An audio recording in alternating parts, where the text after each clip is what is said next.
All right, so it is 2 o'clock, or well, noon, I guess now, noon on the East Coast. So we're going to start today. Before I introduce today's speaker, I want to remind everyone that in 2 weeks' time, we'll be hearing from Dr. Heather Dial from the University of Houston. She'll be presenting a talk titled Assessment of Speech Perception and Language Comprehension in Aphasia, using temporal response function modeling. Today, however, we'll be hearing from Dr. Ev Fedorenko. So Dr. Fedorenko is an associate professor at MIT in the Department of Brain and Cognitive Sciences, where she also received her PhD back in 2007. She was also faculty at MGH and Harvard School of Medicine. We're really excited to hear about her work today. Her lab primarily investigates cognitive and neural mechanisms that are involved in production and comprehension of language. And she utilizes a various series of neuroimaging techniques. But today she'll be discussing large language models in her talk titled The Utility of Large Language Models in Understanding the Human Language System. I will turn it over to Ev. Thank you. Thank you so much for having me here again. I apologize for sounding congested. I'm just getting over a cold, and it's good to see lots of familiar names in the participants set. So thanks for coming today. So today I'm gonna try to do a version of a talk where I kind of highlight this recent revolution that has happened in the field of AI that I think has tremendous consequences for the field of psycholinguistics and neurolinguistics. So what I wanted to do is I'm gonna try to tell a story about language and about how language models have been taking the world by storm and why we should care about this. I'm gonna talk a little bit about language and thought and the controversies of their relationship, and then about the evidence that we have for their sharp separation. But that will be relatively a brief version of that evidence, and then more of my time will be spent talking about the internal organization of the language system and the potential of deep neural nets to serve as models of human language processing. And then I'm going to try to outline a path forward to kind of understanding language comprehension and production at a mechanistic level. So what mammals do a lot of the time is three kinds of things. They perceive the world through their different sensory modalities, they accumulate knowledge of the world, and they reason and make predictions about the world using this knowledge. And then, of course, they can also physically interact with the world and with their conspecifics through locomoting, grasping things, vocalizing, and so on. So when we think of how language might fit into this tripartite structure, I think a reasonable way to place language in this organization is in terms of an interface between perception and cognition on the one hand, and between cognition and action on the other hand. So in other words, in language, I'm broadly defining as a store of form meaning mappings that, of course, can be used in both directions. So during comprehension, we perceive acoustic or visual signals. From those signals, we extract sequences of words. And from those word sequences, we attempt to extract some high-level abstract meaning. And then on the side of comprehension, we start with meaning, some idea we're trying to express. We search the linguistic store for the right words and constructions to express the idea. And then we send the word sequence to our motor planning and execution mechanisms, which could be articulators if we're speaking like I'm doing right now, or our hands if we're writing or signing. So what I refer to as the language system or the language network, shown schematically here and shown in more realistic depiction in 5 simple individuals on the left, is, I think, effectively an encoder-decoder system that helps translate between word sequences and abstract complex meanings. So it's a system that, in some sense, constitutes a distinct information processing stage between perception and thought in comprehension, and between thought and articulation in production. So for a few minutes, I want to zoom in on the relationship between language and thought. which, when I talk about thought, you can kind of think about cognition or maybe even intelligence more broadly. So this relationship has been highly controversial and debated intensely for literally several centuries now. And according to many philosophers, psychologists, linguists, evolutionary biologists, and people from other fields, language and thought are deeply and inextricably linked, or some argue even kind of one and the same. However, and so for that, to argue for that position, there are at least kind of three different reasons I think that people have had guiding them for postulating this strong link, and I'll walk you through them. So the first originates in a between species comparison and considerations of human uniqueness. So what I mean here is that we differ from our closest primate relatives in two ways. We are smarter, we can solve more complex problems and reason in more sophisticated ways, and we also have language. And so one common argument has been that we are smarter because we have language. So namely, the idea here is that language enabled us to think in certain ways that are not accessible to other animals. The second reason has to do with how we reason about intelligence of conspecifics. So how do we typically know how smart someone is? Well, if you're a psychologist, you would study intelligence, you would typically administer something like an IQ test, like Raven's matrices or K-BIT, or some other Cattell's culture fair, some version of one of those tests. But of course, in everyday lives, we don't have that kind of information accessible to us. And so when we meet and interact with other people, we rely on heuristics. We use evidence that's available to us simply through interacting with someone. And of course, language provides a huge amount of evidence for how smart someone is. And in many cases, those two things go together. So individuals who talk well, who discuss interesting ideas, argue well for their positions, are typically the ones who are also smarter. So there is some relationship that holds between how somebody talks and how smart they are. But here comes a big but. Of course, both of these arguments that I just presented to you are a classic case of a fallacy, namely the fact that correlation does not entail causation. So just because we're smart and have language does not mean that one caused the other. And just because some people who are smart also talk well does not mean that one of those is driving the other. There is a third reason that some individuals have linked thinking to language. And this one has quite a different flavor. So this one has to do with the fact that some people have an intuition, sometimes a very strong one, or a sensation of a voice in their heads when they think. Some people who have that have been quite prolific. So famously, Chomsky has been advocating the view of language as a tool for thought for many years, saying things along the lines of the following. The systems of thought use linguistic expressions for reasoning, interpretation, organizing action, and other mental acts. But of course, having intuitions about how we think is not an easy feat. And introspection is not science. It can be a source of inspiration for hypotheses to be tested, but intuitions in and of themselves do not constitute scientific evidence. In fact, it turns out that even this intuition is far from universal.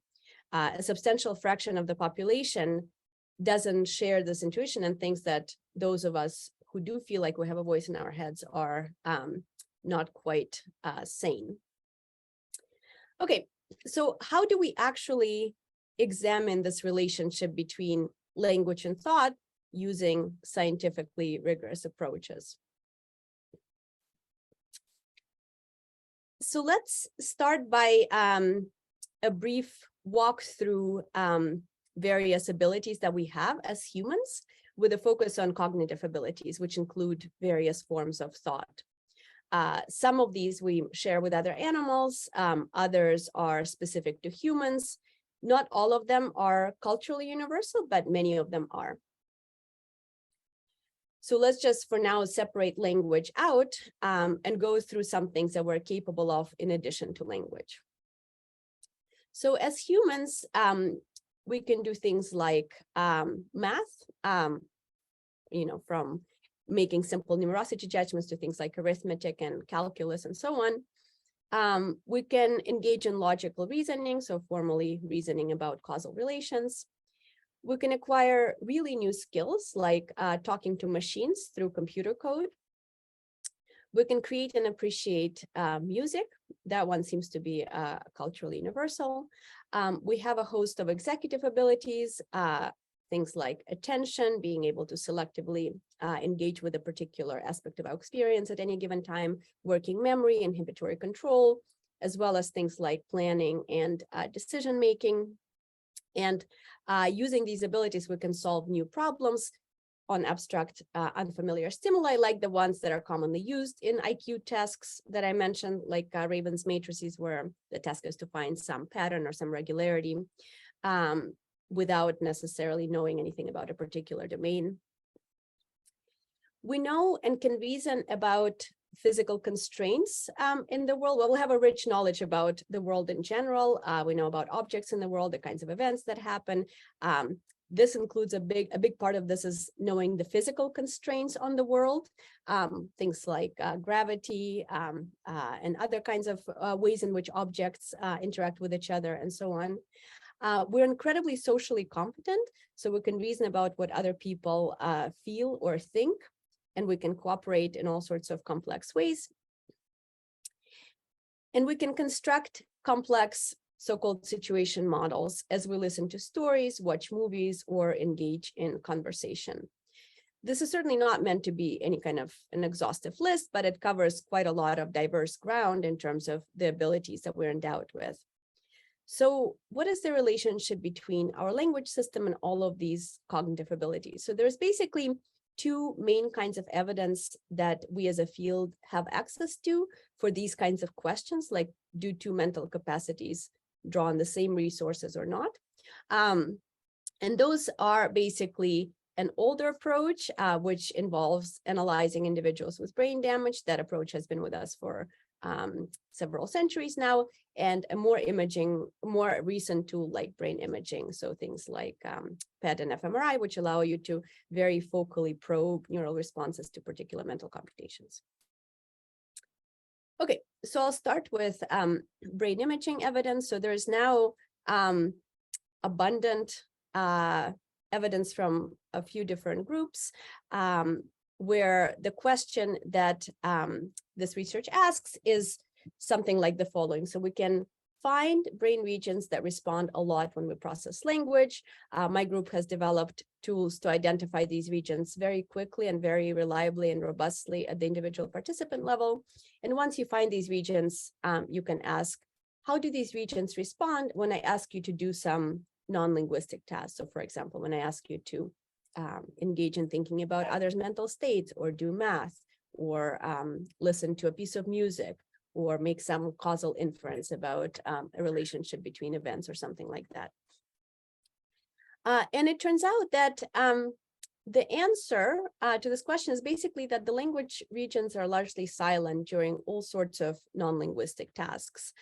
These things include things like math tasks, logical reasoning problems, general executive control kind of operations, so general ability to keep information in working memory or suppress irrelevant information, solving problems, making decisions, visual semantic cognition, so making sophisticated judgments on visual meaningful stimuli like pictures of objects or events, as well as physical and social reasoning.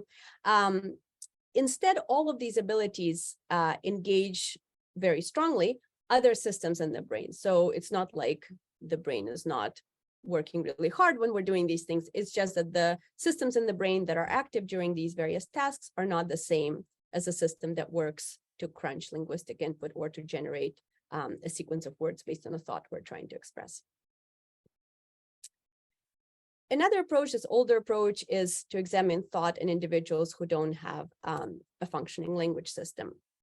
So some individuals sustain brain damage that effectively wipes out the entire perisylvian language cortex, typically due to a large stroke, but there's other etiologies.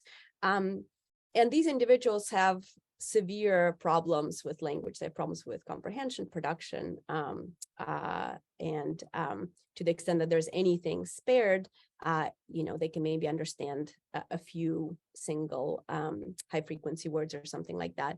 And if you take a language system, I should have put in this visual, but if you take kind of a probabilistic landscape of where the language system tends to land across in 1,000 individuals or something like that, and you place them within a brain of individuals with these massive lesions, it basically falls within the hole left by a lesion. So it's the whole system is gone. It's not like some aspect of speech or language. And strikingly, and so with them we can ask, so these individuals who have these severe problems with language, can they still engage in reasoning? Do they still know information about the world and so on? And it turns out that damage to the language system has little or no effect on diverse thought-related activities. So in spite of these severe problems with comprehension and production, these patients have intact math, logic, problem-solving abilities. They have fine executive control. They have social and emotional skills and a rich understanding of how the world works. To clarify, of course, in some cases, you may have patients where language and something else is affected. But as you guys are a group that works a lot with patient data, so you know that dissociations are more informative because, of course, in some cases, you may have damage that affects nearby systems, and then you have problems in both. But to the extent that you have dissociations where one is preserved and the other one is damaged, or vice versa, that suggests that those two systems are separable. So the only thing these patients lack is the ability to convert their thoughts into a verbal format and to extract meaningful information from others' linguistic productions. They lose this encoder-decoder system, but the thoughts are still intact. So if we bring back this correlation I was using to illustrate the language thought conflation, individuals with aphasia fall in this part of the graph. So they really struggle with language, but they seem to be perfectly able to think. And again, of course, many of you work with various populations of individuals with aphasia, and so you're deeply familiar with this dissociation from first-hand experience. It is important to know that the fact that two capacities draw on distinct processing mechanisms does not entail that those capacities do not interact.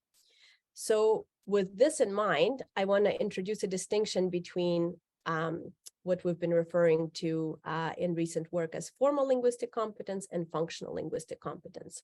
So this is a distinction that we introduced recently in this large review paper where we think about the relationship between language and thought in the context of large language models like GPT-2. So we define formal linguistic competence as a set of kind of core capacities that you need to produce and understand a given language. This includes things like knowing the language's vocabulary, knowing the rules for how words go together in phrases and sentences, as well as non-rule-like statistical regularities that govern language. So a bunch of idiosyncratic constructions, which each of us knows a huge number of.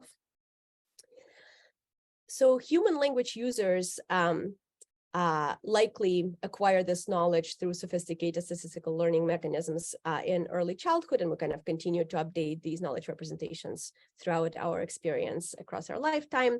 And someone who has acquired formal linguistic competence can produce well-formed utterances and can derive some kind of meaning representations from language, some approximation of meaning that's good enough, for example, to continue a text in a coherent way or to answer a question or translate between languages and so on.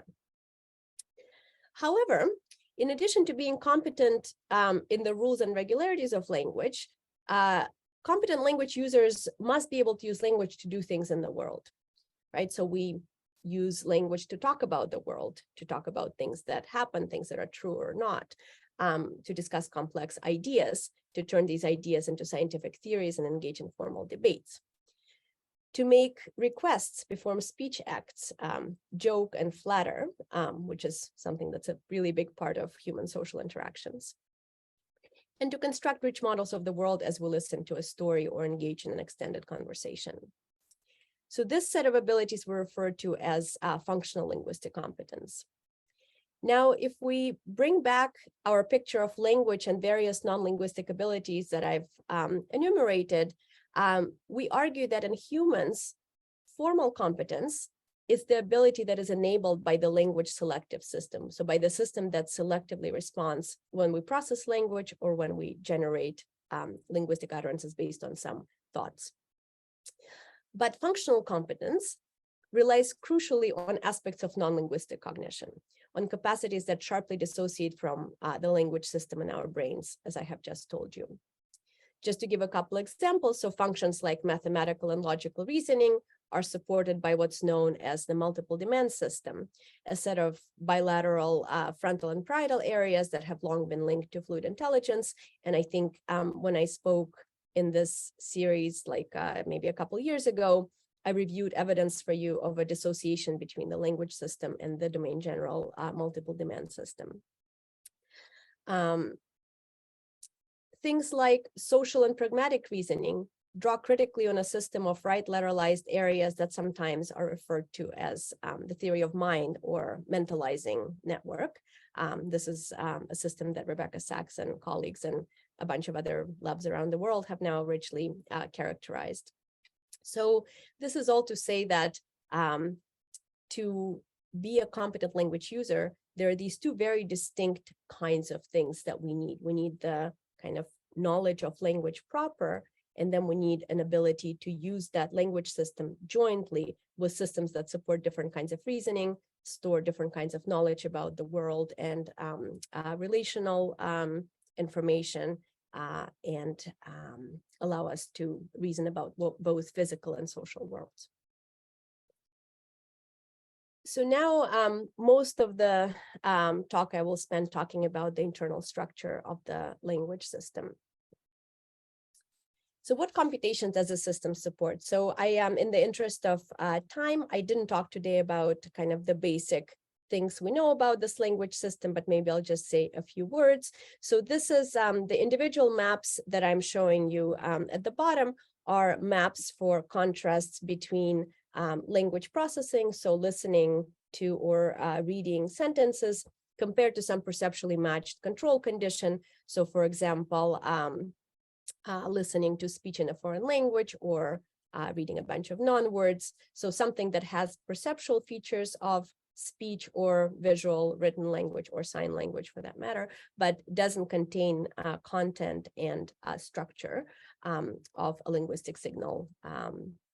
And so these kinds of contrasts in just a few minutes of scanning reliably and robustly identify the set of frontal and temporal areas, which work both, as I already mentioned, during comprehension and production across modalities. In both of those, the system seems to be quite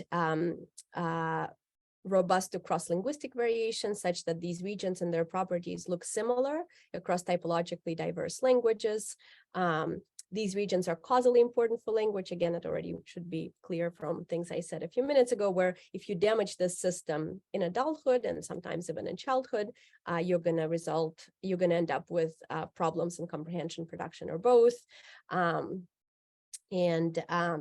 The system, another thing about the system that we've learned from a lot of brain imaging work is that it's a very strongly functionally interconnected system. So aside from the kind of strong anatomical connection via diverse white matter tracts, there's a lot of functional integration that we can observe by, for example, looking at how regions of this network are active during what's called naturalistic cognition paradigms. So this is lying in the scanner, not doing anything for a few minutes, or watching a movie clip for a few minutes, or listening to a story or something like this. And what you find is, if you look at the patterns of neural fluctuations, so the patterns of up and down activity changes over time, you find that all of these parts of the language system go up and down together in a very synchronized manner. So this suggests that different parts of the system work together in the service of a common goal.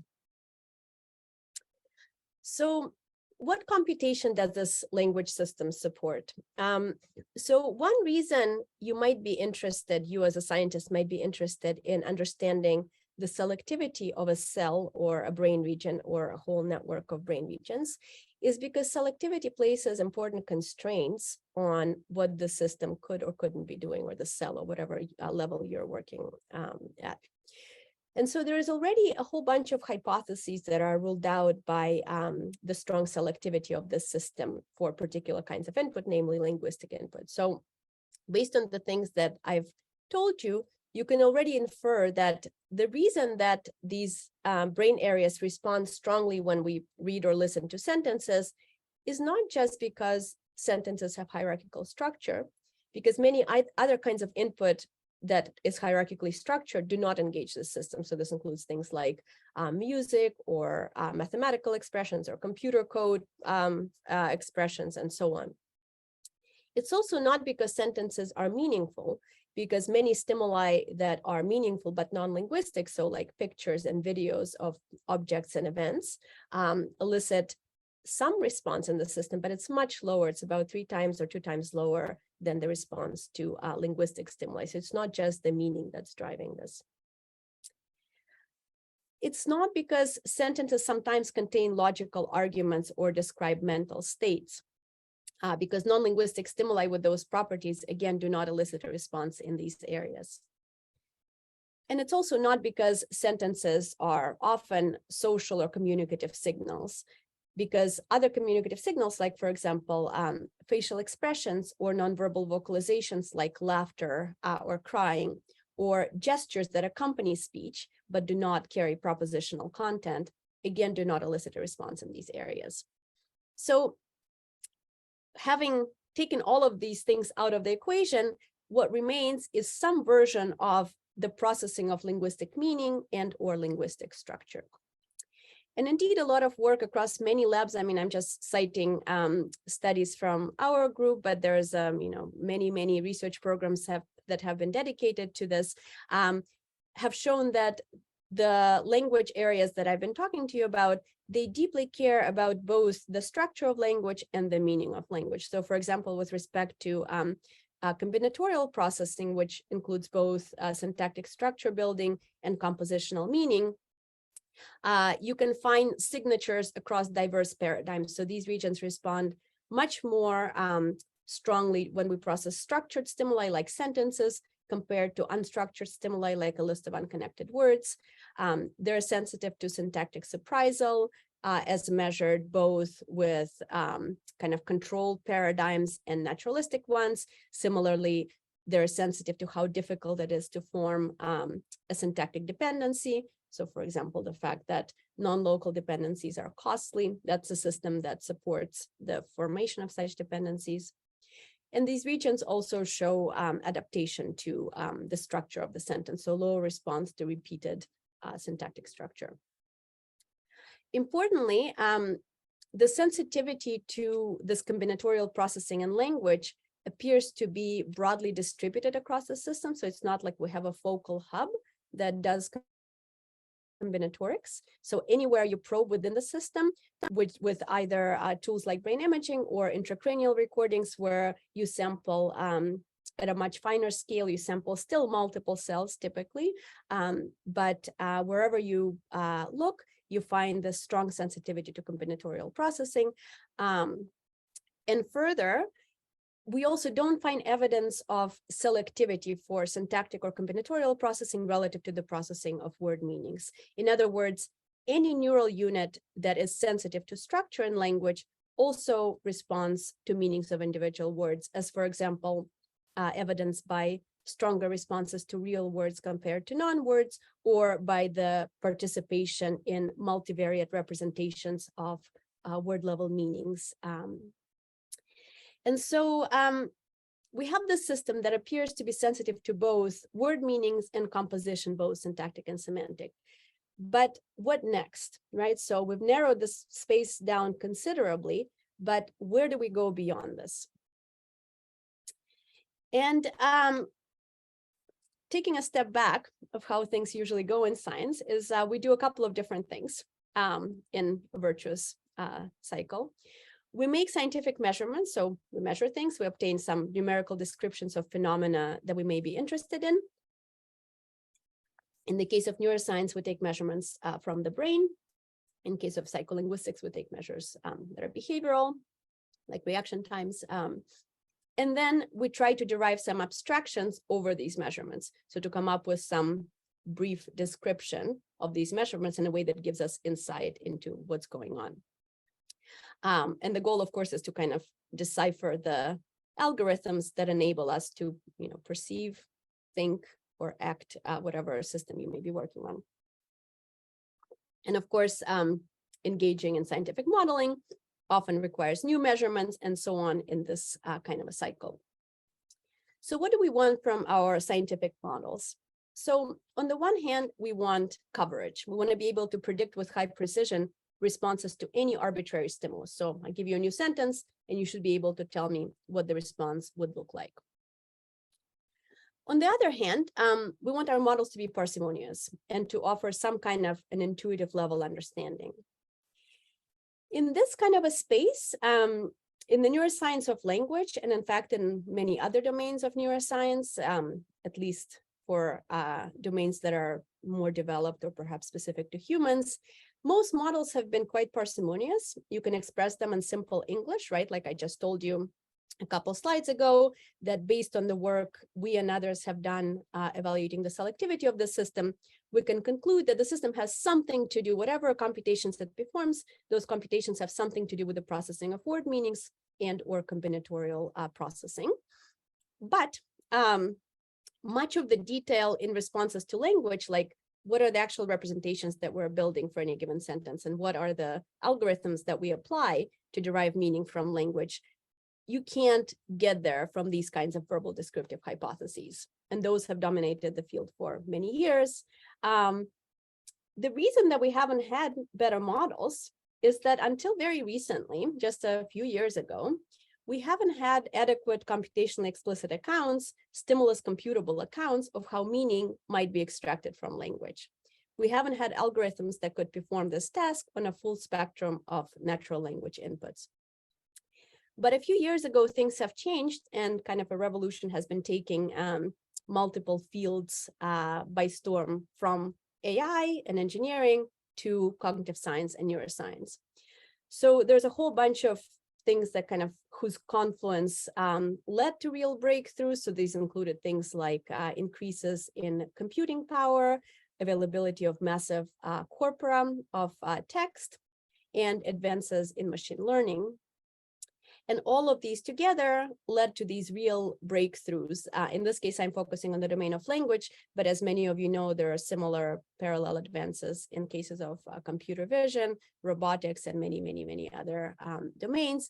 And so in language, we suddenly have these models which are incredibly impressive. So they can answer questions, they can generate free-form text, including over quite long spans of time. They can translate between languages. And all of these things, all of these abilities that these models have, suggest that at least they must approximate meaning well enough to achieve these near human levels of performance on these many natural language processing benchmarks. There has often been a lot of confused, in my opinion, discussion of large language models. And I think this is because of some of the same fallacies I've talked to you about at the beginning of the talk, where because these models can produce text that is often very hard to distinguish from human output, there have been claims emerging in both the popular press and in the academic literature that these large language models constitute not just a major advance in language processing, but more broadly in artificial general intelligence, or AGI, or a step towards a thinking machine, if you will. Here it's useful again to bring in this graph. So I already showed you that there exists, and this inference, by the way, this inference that some entity that produces fluent language is also must be doing some thinking, it's a very natural thing to do for good Bayesian reasoners that we are, right? Because oftentimes these things do go together in the world. And so based on a lot of evidence we've had throughout our lifetimes, it's not a crazy inference to make, but we should be wary of them. So I already showed you that there exist individuals who struggle with language, but seem to have intact intellectual capacities, as for example, in cases of aphasia. Due to this conflation that happens in human reasoning between language and thought, these individuals suffer in the way that they're judged by others from what we refer to in this recent paper with Anya Ivanova and Kyle Mahowald as the bad at language means bad at thought fallacy. So oftentimes, again, those of you who work with individuals with aphasia know this at a very personal level, where individuals with aphasia are typically judged as not smart or not capable in various ways.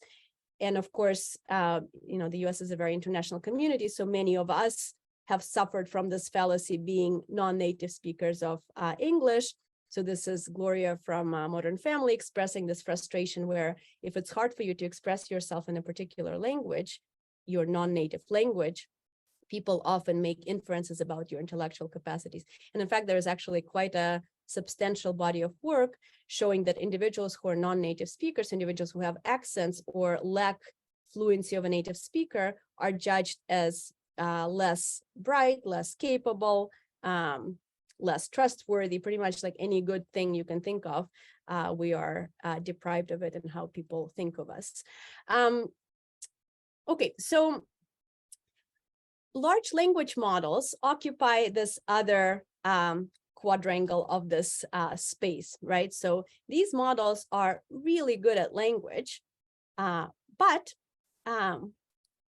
it doesn't mean that they're good at thought. And I think some of the confusion about these models, including in this recent op-ed piece by Chomsky, is because they're not clearly thinking about the relationship between these two and are not aware of the evidence for their separability. So if we bring back this distinction between formal and functional linguistic competence, I would say that large language models are really good at formal competence, but they're still lacking their ability to use language in human-like ways in real life. So we discussed some of the limitations in functional competence in this in this paper I mentioned to you. Sorry, my animations went funny there. Right. So I'm not gonna go into detail about what these limitations are. You can read about it, and there's a lot of really great pieces discussing some of these limitations in the recent literature. But importantly, the fact that these models are bad at thinking, or at least at some aspects of thinking, are not as good as humans at thinking, doesn't make them bad models of language. And from my perspective, it's in fact good that they're not good at thinking, because the system I'm trying to model using these models is not doing thinking either. The human language system is doing language processing. It's not doing reasoning. It's not representing stable knowledge of the world. And given these models' successes in formal competence, and given my claim that the language selective system is what supports formal competence in humans, I think these models are actually, I already said that, doesn't follow. These models are actually really useful for potentially getting toward mechanistic level insights about how human language works. So inspired by the success of large language models in AI, we and a bunch of other groups have now tried to directly relate language model representations to those in humans. And indeed, we found that their representations capture human neural responses and behavioral responses quite well. So I'm going to show you responses. So I'm going to show you some data from a study led by Martin Schrimp. But like I said, there are several other groups that have now reported similar results. So what we did is very simple. We basically took a few behavioral and neural data sets where we have human responses to particular linguistic stimuli. We fed the same stimuli to some language models, to a whole bunch of language models. And then we made a mapping model, which basically takes representations extracted from artificial neural network language models, from humans and tries to predict human responses from the model representations. Okay, and the way you typically do this, and this is building directly on the work that's been done in vision, is you use some portion of the data to train this mapping model, and then you see how well this model can now predict neural responses to some unseen sentences, right, that you've not used in your training. And so what I'm going to show you here is normalized neural predictivity, or what we call brain scores, or alignment to brains is basically what this is trying to capture. So this is how well different models predict human neural responses. And each bar is going to be a model. So there's 43 models that we tested here. And in this initial line of work, these were all off-the-shelf pre-trained models taken straight from Hugging Face, which is a platform that houses a lot of different language models. And models that are similar to each other are shown in similar colors, and models that are in these colorful bars are all transformer architectures. And here's what we find. So the gray bar here at the top is a ceiling that's based on the internal reliability of the data set. So effectively, it's how well you can predict human neural responses from human neural responses in a different brain, right? So trying to predict my neural responses from Dirk's neural responses or something like that. And that's often taken to be kind of the upper limit of what you might expect from an external artificial neural network to be able to predict in a human brain. And so what you can basically see is that there's quite a lot of variability in terms of how well these modern models do, but some models already get to this internal reliability ceiling, suggesting that they're good models. They're capturing something potentially about how human brains process language. And so this is just a very, very first step. So then you want to ask, so why is it that some models are better than others? And in vision, the way that, well, one kind of window into this question has been through trying to understand whether variability between models on the task that they're trained on. So for example, in a lot of convolutional neural nets, it's object recognition, right? Being able to say whether something is a cup or a tiger or whatever. And in language, it's an ability to predict the next word. That's what these models are typically trained on. And these models vary substantially in how good they are at predicting the next word in a sentence or a passage. And so as a first step here, we probe the relationship between the model's ability to predict the next word, plotted here on the x-axis. Smaller values means better, so this is perplexity. And then on the y-axis is the fit between a model and human neural representations. And individual models here are now dots. And as you see, there is a strong relationship between performance on the next word prediction task and brain alignment. Importantly, this relationship appears to be selective. So for example, you can take a whole bunch of other language tasks on which the models will also differ in how well they perform. So tasks like, pretty sophisticated linguistic tasks like grammaticality judgments, or judging whether two sentences are similar in meaning, or inferring the presence of an entailment relationship or something like that. And what you find is that in that case, so this is a particular, so GLUE is just a particular set of these tasks bunched together, and models vary again quite a bit in how well they do, but how well they do on these tasks does not bear a relationship to their ability to predict human neural responses. And here these data shown for individual tasks. So basically the only task that has this predictive relationship is the performance on next word prediction. The selective nature of this relationship between performance on next word prediction and brain alignment suggests that maybe optimizing for predictive representations is a critical objective for both biological and artificial neural networks for language. And likely this is because to predict upcoming words, you really need to build a joint probability model of the linguistic signal. So you need to learn to pay attention to all sorts of regularities, from how particular words co-occur to how syntactic structures typically go together, to whatever knowledge may be reflected in the statistical regularities of language and so on. Okay, but am I really saying that the human language system works exactly like a GPT-2 type model or something like that? And of course, the answer is of course no. There's many features of these models that are very unlike human brains or human language processing mechanisms, from things like learning language in a very different way, right? These models, basically, you throw the internet at them, and it's kind of self-supervised task. I mean, the reason that that task has become so popular is you don't need supervision, right? You have the veridical answer of what follows next in an actual corpus of language, and so you can train these models very effectively. Human children don't learn language like that.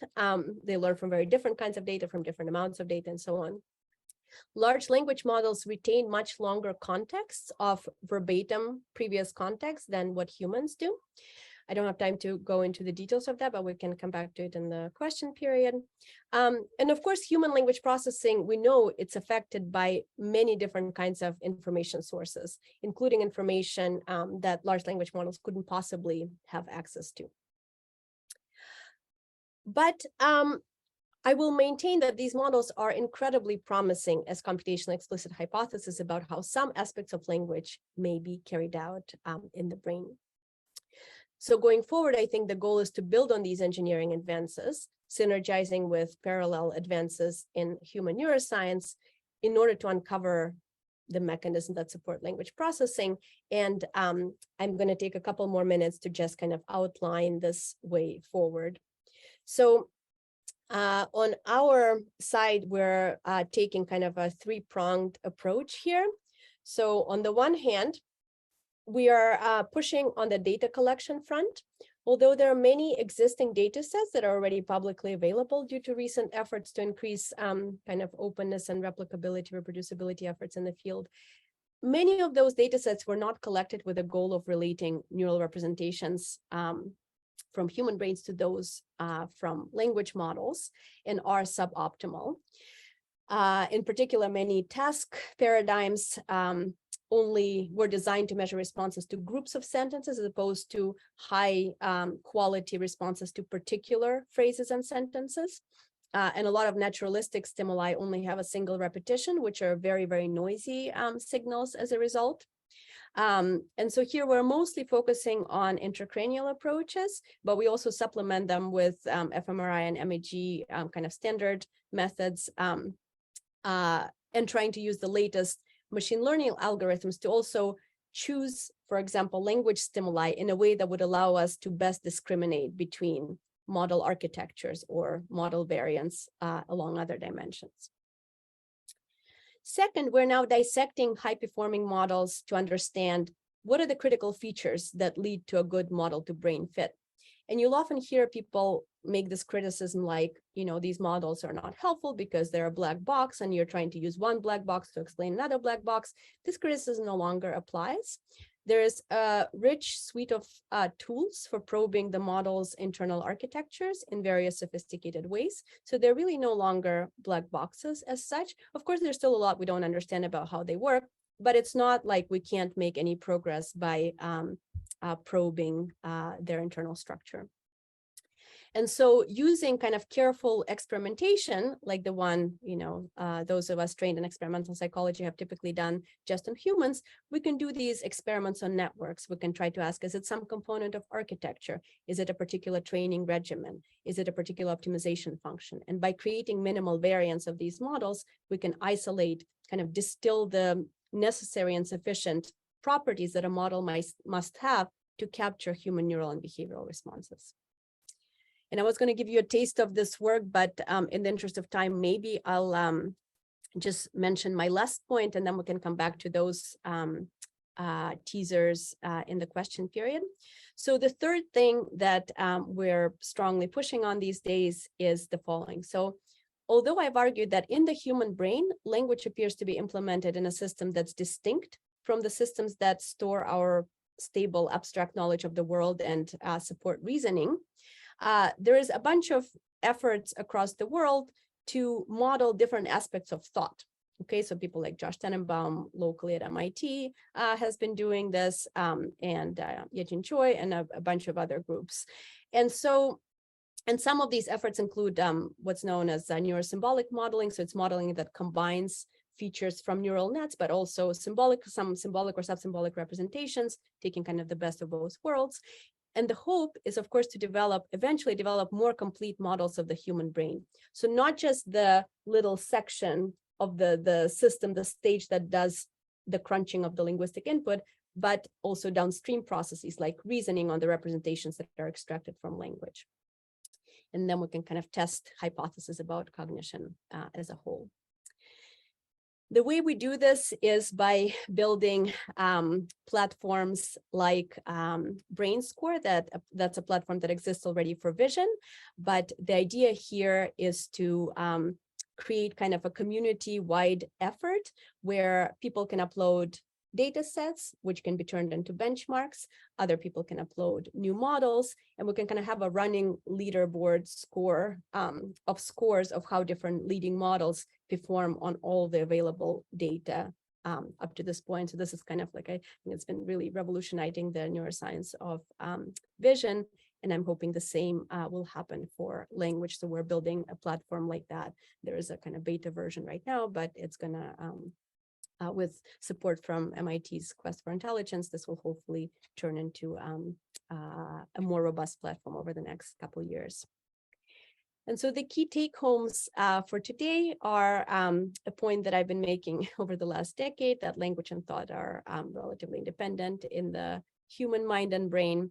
In thinking about language, I think it's really helpful to make this distinction between formal competence, the basic core knowledge of language, and functional competence, which is all of these extended sets of abilities that can use linguistic knowledge, linguistic representations extracted from the input that we may get through language, but go well beyond it in terms of kind of reasoning about domains as different as, physical constraints in the world or social agents and so on.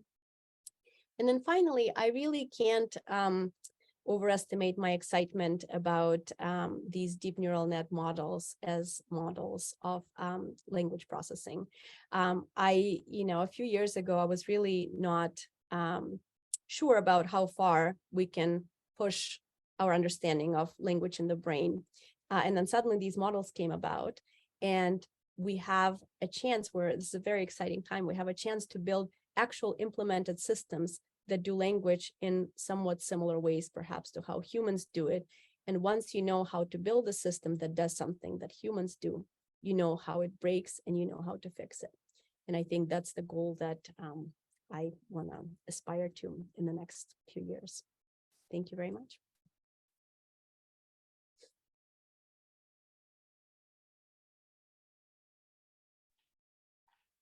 All right, thank you so much. I don't know if you heard us, but we were clapping in the background. No, but thank you. Wait, do it again. Yay, thank you. We have a couple of questions in the chat that I can read, but first I'll give the audience a chance to ask first. So William, go ahead. Should I just say my question, or? You can come up here if you want to. I think the microphone's fine. Sure, I'll just have William come up. Here. Okay. Hi, Ev. Thank you for the stimulating and very clearly presented talk. So my question concerns the relationship between language and thought.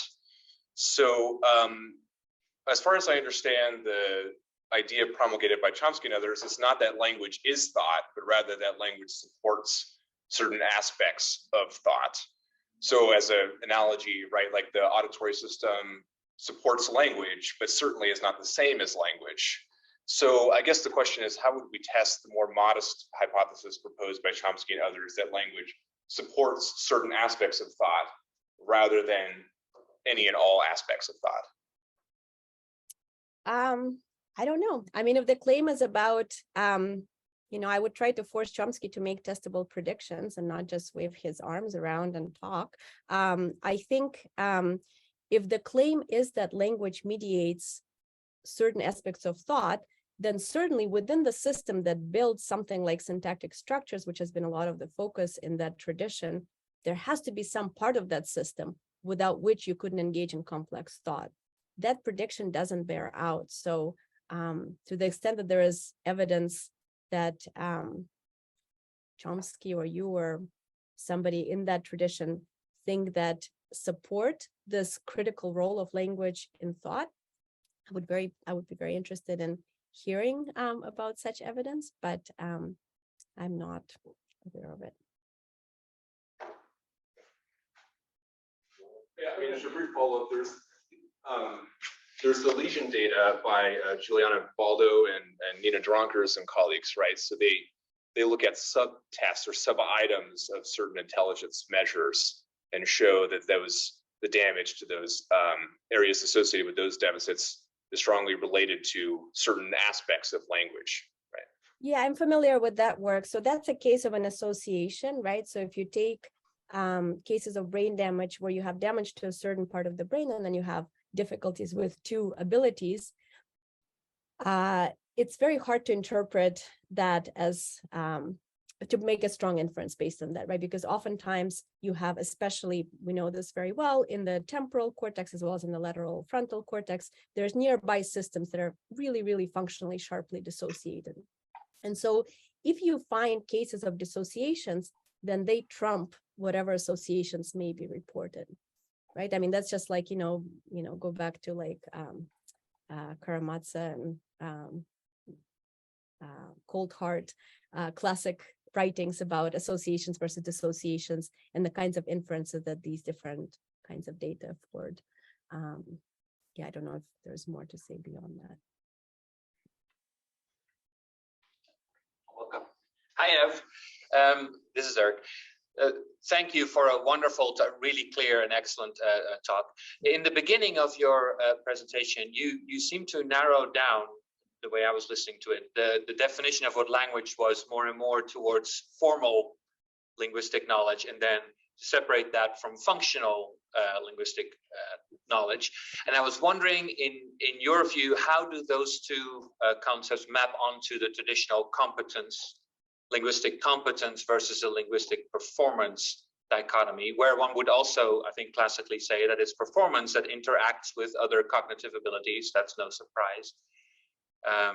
So that was I have more questions, but I'll stop there. Yeah. I'd love to hear your views on how those map onto each other. I mean, I don't think it's a clean mapping. So I think there's certainly a sense in which some of our linguistic knowledge is competence. I mean, it's knowledge that we learn through our experience with conspecifics who speak our language. And then we use this knowledge to, like I said, go in both directions, right? Interpret others' thoughts and convey our thoughts into sequences of communicative signals. But a lot of other things that I've referred to as functional competence, a lot of that is also very stable knowledge, right? Like, for example, we have rich knowledge of social worlds, right? We know about social hierarchies. We know about all sorts of properties of social agents. So in that case, it's, I don't know if you want to call that performance. Like, so in my honest opinion, I don't think the distinction between competence and performance has been very productive for the field. Like, I can't think of kind of where it has given us insights or helped make sense of data in ways that is not possible without that distinction. So, but I don't think there is a clean mapping. I would be careful about trying to just say, okay, formal stuff is competence and all the other stuff is performance. Thank you. I did have also. So thanks. That's a perfectly fine answer for me. So you mentioned the op-ed by Chomsky and Roberts and Watomol in the New York Times today, which I thought was very interesting. I was wondering, really, though, how, to me, it seemed that the op-ed made exactly the same point as you make, namely that language is not intelligence. And the main difference seemed to me that that you seem to be more optimistic about how good ChatGPT or the current AI actually is at language, right? They seem to make the point that it's actually not that good because language includes creativity and things like that, and it's not really creative and original. It's certainly not original. And that's so, right. Yeah. So how, is your point really that different from that opinion piece? Yeah. So the crux of the difference is basically, again, that like I said, I don't think they think clearly about the relationship between language and thought, and they're clearly not aware of the evidence for their separation. So they go on about focusing on various aspects of intelligence, which, by the way, are mimicked, at least quite well by some recent models. I don't even bother to check it. So that to me is like an epitome of how non-scientific that whole tradition has been for many years. Like for God's sake, at least test your basic things that you're making claims about. It's easy. Anybody can do it. This is like so non-empirical. It's just, I can't even begin to understand how somebody can claim to be doing science with that kind of an approach. But I think the crux of the difference that they say, because these models are not smart, they can be used as models of language. Whereas if you draw a clear distinction between the two, as I think a lot of evidence points to, then this just is orthogonal. The fact that they're not smart is orthogonal.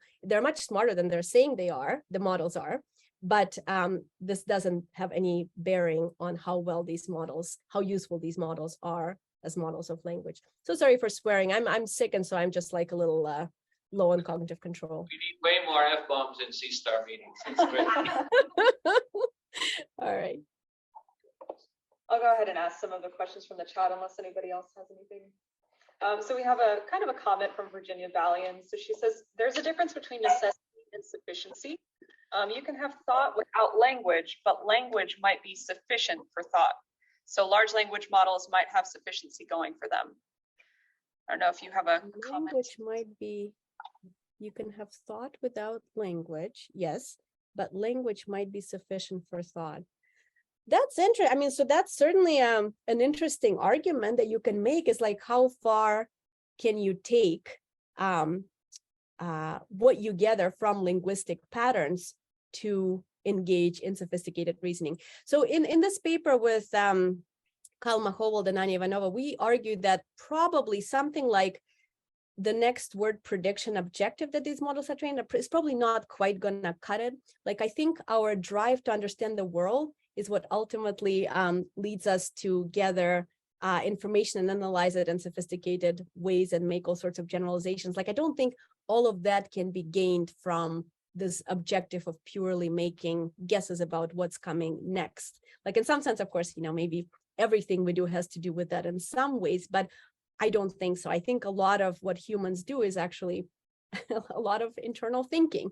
Now, the point I'm making is that it's very separate from language, but we think a lot. We try to make sense of the world, right? And we make use of the best tools available to us. It used to be things like, religion and kind of like all sorts of inventions of entities that could explain things. Now we have good scientific theories for many, many of the world's phenomena. Like, do we really think that something like getting exposed to a lot of regularities in language will give you all that?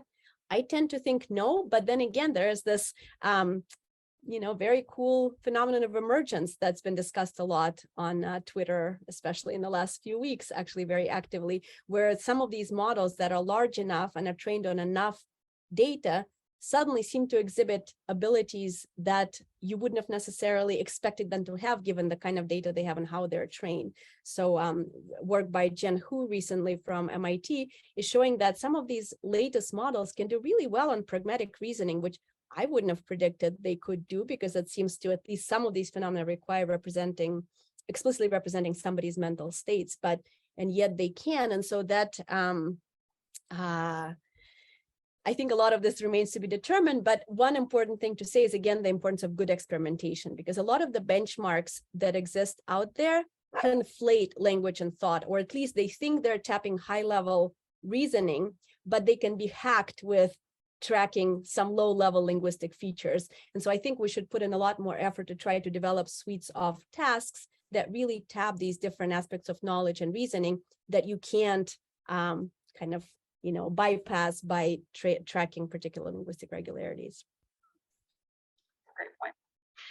Galid Agmond has a great question as well. I'm curious about the intuitive correlation between intelligence and language.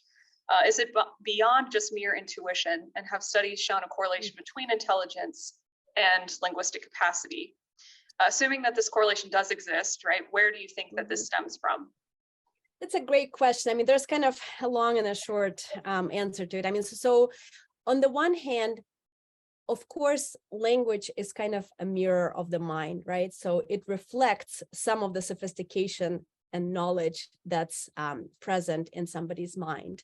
On the other hand, as we talked about, there are dissociations, which are generally more informative than associations. In terms of individual difference type studies, we currently lack good measures of being good at language. So most measures of individual differences in linguistic capacities come either from developmental or acquired disorders literatures.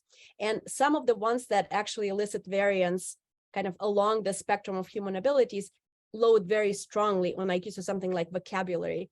But we know that that's not all that language is about, and both of these things may be mediated by things like, socioeconomic status and things like that, like the kinds of experiences you've had and, the amount of reading you've done and things like that. So we've actually been trying to develop measures of language that wouldn't quite as strongly correlate with G or whatever is measured by tasks like Ravens. It's very much work in progress. And I think it would be useful to know just how strong those correlations are. I mean, they're going to be positive correlations because of the positive manifold as discovered by Spearman in 1909, right? So there is going to be a relationship. But again, I think the dissociations here, the cases of dissociations are more informative, suggesting that even though there may be some central bottlenecks that may in some ways contribute to both, they are, they can be dissociated and are dissociated in some populations or in some models, in this case, like language models. Lily Service follows up kind of with a similar thought. When you separate language and thought, you do so in a mature brain. Is there a way that you can separate, that they can be separated in development and evolution? For example, yeah, that's a great question. Yeah, Vygotsky. Yeah, so the thing that I commonly talk about in this context is, the best evidence I think we have for this relationship is from deaf kids born to hearing parents. So these are kids that often do not get linguistic input for quite some time, sometimes into their teenage years or even later. And you can ask whether these individuals can develop an ability to reason logically, to do math, to understand what other people feel and think. And it's not like there's no kind of systematic, careful investigation. It's a very spotty literature, and people are investigating this in slightly different subsets of this population with different paradigms. But if you take that literature in tandem, my reading of that is that many abilities can and do develop without having access to linguistic representation. So it's not like you can't learn to do math or you can't learn to reason in a logical way or something like that. One place where lack of access to language seems to lead to delays is theory of mind. So aspects of mentalizing, reasoning about other people's mental states. And I think there's interesting stories. There's a few different stories you can tell about why linguistic representations may be helpful there. But as far as I'm aware, that's an only domain where there's consistent delays, which can later be overcome. Like once you acquire a language, even later in life, you develop that capacity just fine. But it does seem like language is helpful.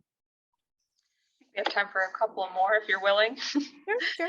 Alex Salem says, really stimulating and well done talk. I was very curious about what you found so far in terms of probing the models to understand how they're making decisions. I agree that that's a great aspect in large language models recently, and not enough people utilize those tools. What sort of insights have you found thus far? Yeah, a very good question. So this is what I didn't quite have time to talk about. It's some of the stuff that we're currently doing. So this is not really about, so on the side of the work that we do is not really about trying to understand what makes models make decisions in certain ways. So that's more kind of much more the AI field that's grappling with those issues. So we are trying to understand what properties of models are critical for a good match to human responses, right? And so in one line of work, for example, we trained models on much less data than kind of typical of the shelf models are trained on. So you can train them on quote unquote developmentally plausible amounts of data, like 100 million words, which is something that's estimated, kids get in their first like 10, 12 years of life. And it turns out that already with that amount of training, even though performance, of course, on like state-of-the-art NLP benchmarks is much worse now, but in terms of the match to human neural representations, we're already doing quite good. So it seems like you don't need this whole, internet thrown at a model to achieve a good match to brains. And I have a postdoc, Cheng-Zhu Zhuang, who is building better models which are more developmentally plausible, including being trained on the kinds of data that kids get, altering their memory architectures to approximate the kind of memory limited systems that kids grow up with and use for learning language, presumably. And so hopefully there'll be more there. And then in another line of work, we're trying to zoom in. So this is work by Greta Tuchkute and Karina Kauf, trying to zoom in on the aspects of representations that are critically important. So you can take a sentence and get a representation of that sentence from the model, some layer of the model, whatever best performing layer. And then you can take a representation of a sentence that's been messed with in various ways. Like you can imagine introducing some word swaps, right? So messing kind of with the syntactic structure, or replacing some words with different words that maybe fit syntactically but carry a different meaning. And then you can try to ask which of these manipulations affect how well this representation from a model can be used to predict human neural responses. And one bottom line from that work, which is still in progress, but it seems that mostly word meanings are what drive the match. Now, partially this may be because we've mostly been doing this on brain imaging data, so fMRI data. We're now applying the same kinds of experiments to intracranial data, where there's a much finer temporal scale of response, and we can try to see whether, for example, introducing things like word swaps may have a bigger effect on a model to brain match in those data. But those are the kinds of things that we're trying to do. Wonderful. And then I'll just finish with this question. We have a few more down at the bottom that I'm sure you can see if you're interested. But yeah, I should copy them and see if anything. Yeah. We'll finish with Andre Eliatambi, who says, you mentioned that formal competence allows a human or machine to continue a conversation, but that functional competence is needed to have knowledge of the world and act upon it. It seems to be some achievement to be able to hold a conversation without functional competence, though. It reminds me of Cyril's Chinese room argument. Can you say more on this? Well, it depends on what kind of conversation you want to have, right? I mean, there's conversations and conversations. So there's certainly some sense in which you can kind of do a lot, even when you lose access to deep knowledge representations. And those of you who may have interacted with individuals with dementia know this very well. There's like some social skills that remain very well preserved, even when you know that this person no longer knows who you are, but they can talk to you in ways that's kind of, mimicking kind of normal social interaction, but doesn't necessarily, is not necessarily qualitatively the same as, an interaction that you would have with your partner or something like that. So, yeah, so whether, how easy it is to have a conversation without really representing other people's mental state. I mean, it's an interesting, philosophical question there. You could be here all afternoon. Yeah, I think to have a satisfying deep conversation, it's going to be hard to do without thinking of representing other people's mental states, as well as building like a situation model, right? Because what we do is we have some common ground that we come into the conversation with, then we build that common ground through the conversation. We keep updating it kind of as we go. And so I think all of that is going to be hard to achieve just based on kind of surfacey linguistic patterns. But again, like I said, GPT chat is, or chat GPT is incredibly impressive in various ways and can certainly kind of trick you into thinking that it is thinking. But we got to be wary of potentially like hacky strategies, which appear to be thought, but may not underlyingly be. Wonderful. Well, lots of compliments from your talk down below, and we really appreciate you taking the time to have this conversation. This was great. Thank you. Yeah, and don't disconnect me yet. I'm going to try to copy the comments. Well, I was just going to say, we can copy the questions and send them to you. Oh, can you? Yeah, that'd be so great. Thank you very much. Somehow my copying thing is not working. Thank you all for coming. Thanks. Take care. Bye.